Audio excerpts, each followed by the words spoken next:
What's up everyone, and welcome to the channel. Today we're diving into the top 5 unsolved mysteries that have haunted North Carolina for decades. From brutal murders to baffling disappearances, these cases have left investigators with more questions than answers. Families are still searching for closure, and the truth remains buried somewhere in the Tar Heel state. This video contains discussion of disappearances, deaths, and violent crimes. Viewer discretion is advised. Summer of 1967. 19-year-old Brenda Joyce Holland from Canton, North Carolina, landed her dream job working as a makeup supervisor for The Lost Colony, outdoor drama on Roanoke Island. On the night of June 30th, after the show, Brenda went out with one of the actors. According to reports, she walked home alone in the early morning hours. She never made it. 5 days later, on July 5th, a Civil Air Patrol pilot spotted her body floating in the Albemarle Sound. She had been strangled and possibly sexually assaulted. She was just 7 days shy of her 20th birthday. The case made national headlines. The State Bureau of Investigation took over, but the investigation was plagued with problems. Evidence was mishandled or destroyed. Investigators had tunnel vision on certain suspects while ignoring others. Critical photos from the crime scene supposedly showed nothing when developed. Her clothes were ordered to be washed, destroying potential evidence. In 1971, a local dentist committed suicide on Valentine's Day. Many believe he was involved in Brenda's death, but he took his secrets to the grave.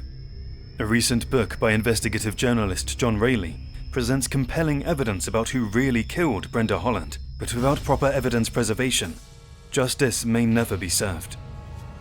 Nearly 60 years later, her family continues to advocate for her case to remain at the top of North Carolina's unsolved murder list.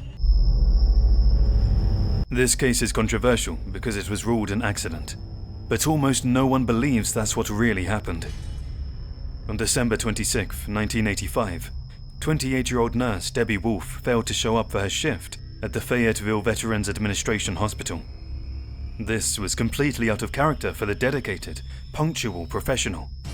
Her parents and a friend went to her isolated cabin near Fayetteville and found disturbing signs. Her typically neat home was in complete disarray. Her nursing uniform was thrown on the floor. Beer cans were scattered outside, but she didn't drink beer. Her dogs were unfed. Her car was parked in an unusual spot with the driver's seat pushed all the way back. A strange voicemail was on her answering machine from a male, claiming to be from the hospital, saying she'd missed many shifts. But Debbie's mother knew this was a lie. She'd barely missed any work. 5 days later, after police refused to search a pond on her property, her family hired a private dive team. On New Year's Day, 1986, they found Debbie's body at the bottom of the pond, inside a 55-gallon burn barrel. When police returned the next day to recover the body, the barrel was gone. Officials claimed it never existed, saying divers must have seen Debbie's jacket ballooning in the water. But both divers independently reported seeing a barrel, and Debbie's mother confirmed a barrel from her property had gone missing. More suspicious details. Debbie was wearing clothes that didn't fit her and weren't hers. The shoes were men's size 6, 3 sizes too big. Death was ruled accidental drowning, despite minimal water in her lungs. No foam or froth typically found in drowning victims. The case was featured on Unsolved Mysteries, but Debbie Wolfe's death remains officially listed as accidental, despite overwhelming evidence suggesting foul play. Her family believes someone murdered her and that authorities covered it up. In the early 1990s, the Fayetteville area, home to Fort Bragg, now Fort Liberty, was terrorized by a series of disappearances and murders that remain unsolved to this day. Young women began vanishing. Their bodies were later discovered, and investigators realized they had a serial killer on their hands. Between 1990 and 1994, several women disappeared from the Fort Bragg area. The exact number of victims remains unclear, as some cases may be connected while others may not be. This case highlights the difficulties of investigating crimes near military installations.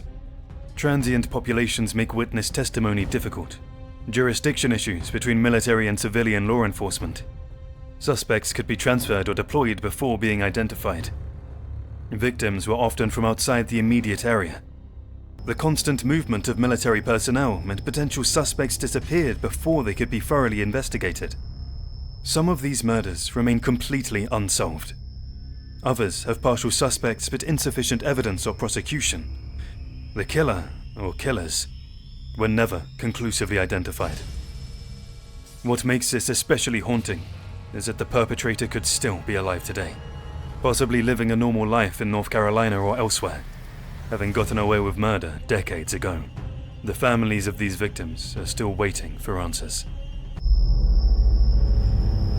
This case is controversial because someone was convicted, but almost everyone believes the wrong man went to prison, which means the real killer is still out there.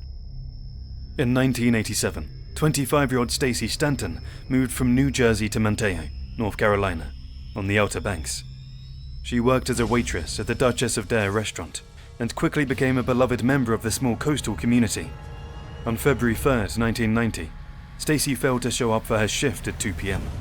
This was completely out of character.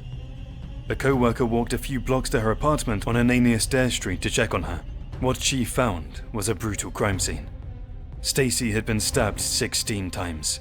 She suffered 2 fatal slashes to the throat and had been mutilated post-mortem. In her hands, she still clutched the hair she had ripped from her attacker. Clifton Eugene Spencer, a black friend of Stacey's, was arrested and charged with her murder. The evidence against him was extremely weak. No blood on his clothes. A physical evidence report showed no, quote-unquote, negroid hair at the scene. He had an alibi for part of the time in question. His fingerprints were in the apartment, but he had visited her earlier that night. They were friends. The hair clutched in Stacey's hand didn't match Spencer. Under pressure from his attorney, who told him he couldn't get a fair trial as a black man accused of killing a white woman in the South, Spencer pled no contest to second-degree murder in 1991. He was sentenced to life in prison. Years later, new evidence emerged. Witnesses reported that on the night before the murder, there had been a heated confrontation at the Green Dolphin pub involving Stacey, her ex-boyfriend Mike Brandon, and his new girlfriend who had just discovered she was pregnant. This critical evidence was never disclosed to Spencer's defense. Spencer was released in 2007 after serving 17 years for a crime many believe he didn't commit. Stacey Stanton's real killer has never been brought to justice. Her murder remains officially unsolved, and the person who brutally killed her that night in 1990 has never been held accountable. Our #1 unsolved mystery has baffled investigators for 25 years because nothing about it makes sense. On February 14th, 2000, Valentine's Day, 9-year-old Asha Degree disappeared from her home in Shelby, North Carolina. But she didn't just vanish. Multiple witnesses saw her walking alone in the middle of the night during a storm. 2:30 a.m. Asha's father checks on her and sees her sleeping in bed. Around 4 a.m., multiple motorists see a young girl matching Asha's description, walking along Highway 18 in heavy rain and wind. When one driver turns around to check on her, she runs into the woods. 6:30 a.m., her parents discover she's missing. It appeared Asha had packed her book bag and left voluntarily. Some of her belongings were found along the highway a year and a half later. Her book bag was found buried along Highway 18, wrapped in plastic, about 30 miles from where she was last seen. Inside were items that didn't belong to her, including a library book and a new Kids on the Block t-shirt from another family. Why would a shy, well-adjusted 9-year-old leave her home at 3 or 4 in the morning during a severe storm? Where was she going? Who was she meeting? In September 2024, the FBI and Cleveland County Sheriff's Office executed multiple search warrants, court documents revealed. Investigators now believe Asha was killed and her body concealed. DNA evidence from items in her book bag linked to a local family. A witness reported seeing Asha being pulled into a green vehicle. In 2025, new search warrants were executed and suspects were named. Despite these major developments, Asha's body has never been found, and no arrests have been made. The case has suspects, but the biggest questions remain unanswered. Why did she leave her home that night? Where was she going? Who lured her out? Where is Asha now? This case takes our #1 spot because it represents every parent's worst nightmare. A child who vanishes in the middle of the night, last seen running away from help. Until Asha is found and the person responsible is brought to justice, this will remain North Carolina's most heartbreaking unsolved mystery. These 5 mysteries represent some of the most baffling unsolved cases in North Carolina history. Each one represents a real person, a real family, and real pain that continues to this day. Debbie Wolf's family believes there was a cover-up. Brenda Holland's case was bungled from the start. The Cape Fear serial killer was never identified. Stacey Stanton's real murderer has never been caught. And Asha Degree's disappearance remains as mysterious today as it was 25 years ago. What do you think happened in these cases? Do you have any theories? Let me know in the comments below. If you found this video informative, please give it a thumbs up and subscribe for more true crime content from North Carolina. Remember, if you have any information about these cases or any unsolved crime, please contact local law enforcement or Crime Stoppers. You could be the key to finally bringing justice and closure to these families. As always, stay alert. The shadows never sleep.